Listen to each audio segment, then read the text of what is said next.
Hi friends, welcome back to my channel. అందరూ ఎలా ఉన్నారు? నేను బాగున్నాను. మీరందరూ కూడా బాగున్నారని అనుకుంటున్నాను. ఇది వచ్చేసి ఫ్రైడే వ్లాగ్ కొంచెంగా షూట్ చేసి పెట్టాను.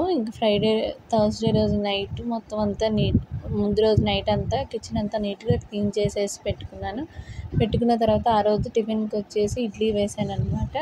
ఇడ్లీ పిండి కూడా కొంచెంగా కలిపి పక్కన పెట్టుకున్నాను. తర్వాత కర్రీకి వచ్చేసి వంకాయ కర్రీ చేద్దామని పెట్టుకున్నాను. ఈలోపు మా వారికి కొంచెం టీ కూడా పెట్టేసి ఇచ్చిన తర్వాత ఇక్కడ వంకాయ ఫ్రై చేయడానికి ఉల్లిపాయలు కట్ చేసుకుంటున్నాను. ఉల్లిపాయలు కట్ చేసుకున్న తర్వాత కడాయి పెట్టుకొని కొంచెం ఆయిల్ వేసి పోపు దినుసులు, ఉల్లిపాయ, పచ్చిమిర్చి వేసి బాగా ఫ్రై చేసుకోవాలి. నేను మ్యాక్సిమం కర్రీస్ అన్నీ సిమ్లోనే పెట్టి కుక్ చేస్తాను. ఎందుకంటే సిమ్లో పెట్టి కుక్ చేయడం వల్ల మనకి మంచిగా ప్రాపర్గా ఉడుకుతాయి. టేస్ట్ కూడా చాలా బాగుంటుంది. ఫుల్గా పెట్టి కుక్ చేస్తే అది అంత టేస్టీగా ఉండదు అనమాట. అందుకనే నేను ఎక్కువ శాతం సిమ్లోనే పెట్టి కుక్ చేస్తూ ఉంటాను. ఇక్కడ ఉల్లిపాయ, పచ్చిమిర్చి మగ్గిపోయాక కొంచెంగా అల్లం వెల్లుల్లి పేస్ట్, పసుపు కూడా వేసి ఫ్రై చేసుకున్న తర్వాత వంకాయలు వేసి కలపకుండా మూత పెట్టేస్తాను అనమాట. మూత పెట్టేసిన తర్వాత ఇక్కడ ఇడ్లీకి వచ్చేసి ప్లేట్స్కి ఆయిల్ గ్రీస్ చేసుకుంటున్నాను. కొంచెంగా ఆయిల్ రాస్తే ఇడ్లీలు మంచిగా నీట్గా వస్తాయి అని ఆయిల్ అలా రాసుకున్నాను. నేను వచ్చేసి పిండి మిక్సీలోనే వేసుకుంటాను, గ్రైండర్లో ఏమీ వేయను. 1 గ్లాసు మినపప్పుకి వచ్చేసి 2 గ్లాసులు ఇడ్లీ రవ్వ వేసుకుంటాను అంతే. ఇడ్లీ రవ్వ 2 సార్లు కడిగి పెట్టేసుకుని ఒక 1 అవర్ పాటు అలా నానబెట్టుకుంటాను. పిండి పట్టి కలిపే ముందు అలా పెట్టుకోవడం వల్ల మనకి ఇడ్లీలు మంచిగా సాఫ్ట్గా బాగుంటాయి అన్నమాట. పెట్టిన తర్వాత ఆల్రెడీ చట్నీ కోసం పల్లీలు ఫ్రై చేసి పెట్టుకున్నాను. ఇక్కడ వంకాయ కూడా మగ్గిపోయిన తర్వాత వంకాయలో కూడా ఉప్పు, కారం వేసేసి ఫ్రై చేసుకున్నాను. లాస్ట్లో కొంచెంగా పొడి మసాలా వేసుకుంటే వంకాయ ఫ్రై రెడీ అయిపోతుంది. నేను మ్యాక్సిమం వంటలన్నీ చాలా సింపుల్గా అయ్యేలాగానే చూసుకుంటాను. పెద్దగా ప్రాసెస్ ఉండేలా పెట్టుకోను అనమాట. మీకు కనుక నా వీడియోస్ నచ్చితే ప్లీజ్ లైక్ చేసి, షేర్ చేసి, సబ్స్క్రైబ్ చేసి నన్ను కొంచెం సపోర్ట్ చేయండి. ఎందుకంటే బయటికి వెళ్ళి జాబ్ చేసే ఆప్షన్ నాకు లేదు. నాకు కూడా బయటికి వెళ్ళడం అంటే ఇష్టం ఉండదు. ఇంట్లో ఉండి చేసుకోవాలంటే యూట్యూబ్ ఒకటే అనిపించింది. అందుకని మళ్ళీ వీడియోస్ పెట్టడం మొదలుపెట్టాను. ఇది వచ్చేసి ఫ్రైడే రోజు వ్లాగ్ అనమాట. ఫ్రైడే రోజు గుమ్మం ముందు అంతా నీట్గా తుడిచేసుకొని ఇలాగా కమలం ముగ్గు వేసుకున్నాను. గుమ్మం కూడా మొత్తం అంతా నీట్గా కడిగేసుకొని ఇలా పసుపుతో రాసుకొని బియ్యం పిండితో ముగ్గు అది వేసుకున్నాను అనమాట. ఏదో నాకు వచ్చిన పూజలు, నాకు తెలిసిన వంటలు అలా చేసుకుంటూ ఉంటాను. మీకు నిజంగా నా వీడియోస్ నచ్చినట్టయితే ప్లీజ్ లైక్ చేసి, షేర్ చేసి, సబ్స్క్రైబ్ చేసుకోండి. ఇక్కడ వచ్చేసి ఆ రోజు లంచ్కి వచ్చేసి టమాటా రైస్ చేయమన్నారు మా పిల్లలు. టమాటా రైస్ చేసుకున్నాను. ముందు రోజు పూలు తెచ్చుకున్న తర్వాత ఆ పూలన్నీ టిష్యూ పేపర్ వేసేసి నీట్గా అన్నీ కొంచెం కాడలు పెద్దగా ఉన్నవి నీట్గా కట్ చేసి పెట్టుకున్నాను. ఈరోజు కూడా టిఫిన్కి ఇడ్లీయే వేసేసాను అనమాట. ఇక్కడ అన్నం వండేసి పక్కన పెట్టుకున్నాను. ఇక్కడ ఆయిల్ హీట్ అయిన తర్వాత ఉల్లిపాయ, పచ్చిమిర్చి, టమాటా వేసి మగ్గిపోయిన తర్వాత కొంచెంగా ఉప్పు, కారం, మసాలా వేసుకొని మనం కుక్ చేసి పెట్టుకున్న రైస్ వేసుకుంటే టమాటా రైస్ రెడీ అయిపోయింది. తర్వాత పిల్లలు వెళ్ళిపోయిన తర్వాత ఇల్లంతా నీట్గా ఊడ్చేసి తడిగుడ్డ పెట్టేసుకొని మొత్తం అంతా నీట్గా చేసుకున్నాను. పూజ చేసుకుందామని పూజ గదిలోకి వచ్చాను. మాకు పూజ రూమ్ వచ్చేసి సపరేట్గా ఉందన్నమాట. మీలో ఎవరికైనా పూజల గురించి ఎక్కువగా ఐడియా ఉంటే నాకు కొంచెం చెప్పండి. పూజ గది సపరేట్ ఉన్నప్పుడు మనం ఇల్లంతా కంపల్సరీ తడిగుడ్డ పెట్టాలా, లేదంటే ఓన్లీ పూజ గది, కిచెన్ వరకు తుడుచుకుంటే సరిపోతుందా లేదో చెప్పండి. గది సపరేట్గా ఉంటే చేసుకోవాలా, అవసరం లేదో చెప్పండి. కాకపోతే నాకు ఇల్లంతా నీట్గా తుడుచుకొని చేసుకుంటేనే సాటిస్ఫాక్షన్గా అనిపిస్తుంది.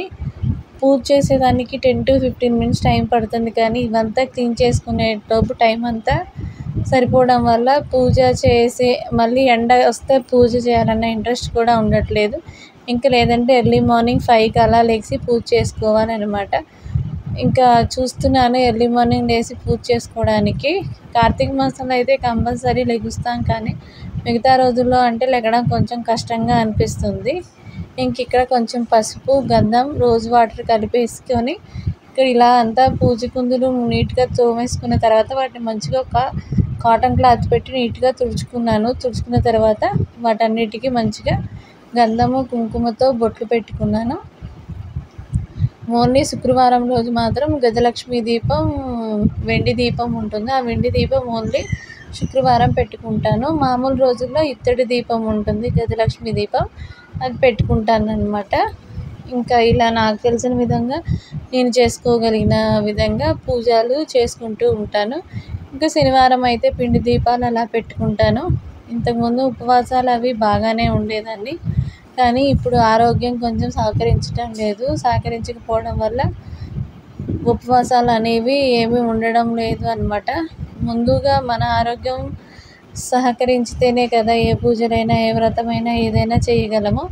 ఇంకా ఆవు నెయ్యి తులసమ్మ దగ్గర పెట్టే దీపంలో, గజలక్ష్మి దీపంలో ఆవు నెయ్యి వేసుకున్న తర్వాత ముందుగా నెయ్యి, నూనె వడ్డించుకొని తర్వాత ఒత్తులు అవి వేసి పూజ చేసుకుంటున్నాను. మీకు నా వంటలు కానీ, నా పూజ కానీ ఎలా అనిపించిందో చెప్పండి. అలాగే వీటిల్లో ఏదైనా మిస్టేక్ ఉన్నా కూడా చెప్పండి, నేను సరి చేసుకుంటాను. ఎందుకంటే తెలియదు కదా, మీరు చెప్పారంటే అవి సరి చేసుకుంటాను అన్నమాట. నేను ఇప్పుడిప్పుడే పూజలు, వ్రతాలు అన్నీ కొంచెంగా నేర్చుకుంటున్నాను.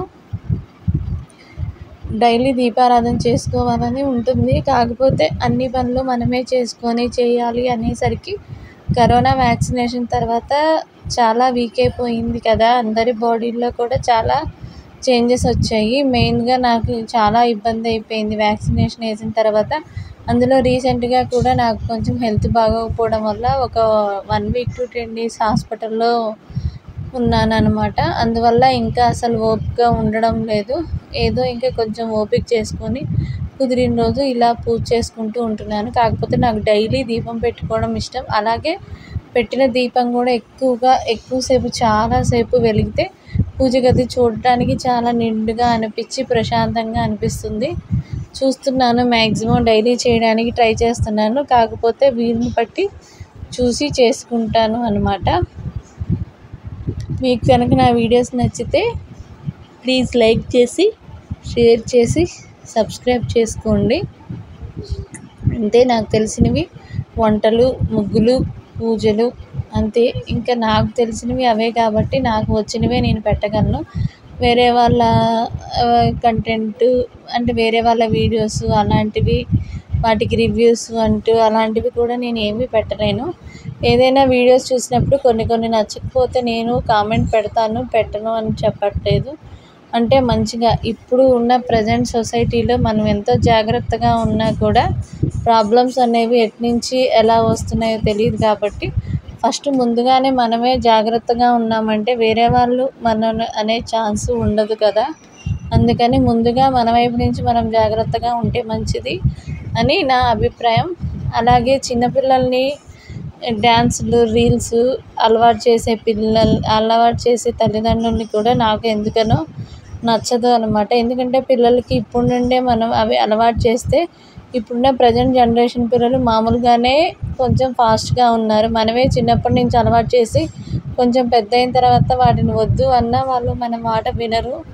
కాబట్టి ముందుగానే మనం జాగ్రత్త పడితే మంచిది అనేది నా అభిప్రాయం. మీలో ఎవరైనా నాలా ఆలోచించే వాళ్ళు ఉంటే కూడా నాకు కామెంట్ సెక్షన్లో ఎస్ ఆర్ నో అని చెప్పండి. పిల్లల్ని అసలు సోషల్ మీడియాకి ఎంటర్టైన్ చేయకపోతేనే మంచిది అనేది నా ఉద్దేశం. ఒకవేళ మీ పిల్లలకి నేర్పించాలి, ఏమైనా చేయాలి అని ఇష్టం ఉంటే మీ వరకు చూసి హ్యాపీగా ఫీల్ అవ్వండి, కానీ సోషల్ మీడియాలో పోస్ట్ చేయొద్దు. ఈ రోజుల్లో ఆడపిల్లల మీద చాలా అంటే చాలా ఘోరాలు జరుగుతున్నాయి. అది వయసు వచ్చిన ఆడపిల్లలు కాదు, చిన్న పిల్లల మీదే చాలా జరుగుతున్నాయి. వయసు వచ్చిన పిల్లలు వాళ్ళు ఒక రకంగా ఉన్నారు. సో ఏదేమైనా మన వంతు మనం జాగ్రత్తగా ఉంటే ఎటువంటి ఇది అవ్వకుండా హ్యాపీగా ఉండొచ్చు అని చెప్పేసి నా ఒపీనియన్. ఇప్పుడు నేను చెప్పిన విషయం ఎవరికైనా కోపంగా అనిపిస్తే ప్లీజ్ దయచేసి నన్ను క్షమించండి. నేను మంచి కోసమే చెప్పాను, అందరూ మంచిగా ఉండాలి కదా అన్న ఉద్దేశంతోనే చెప్పాను, అంతే తప్ప వేరే విధంగా చెప్పలేదు. ఓకేనా ఫ్రెండ్స్, ప్లీజ్ లైక్ చేసి షేర్ చేసి సబ్స్క్రైబ్ చేయండి. If you like the video please do like share and don't forget to subscribe to my channel. Please subscribe.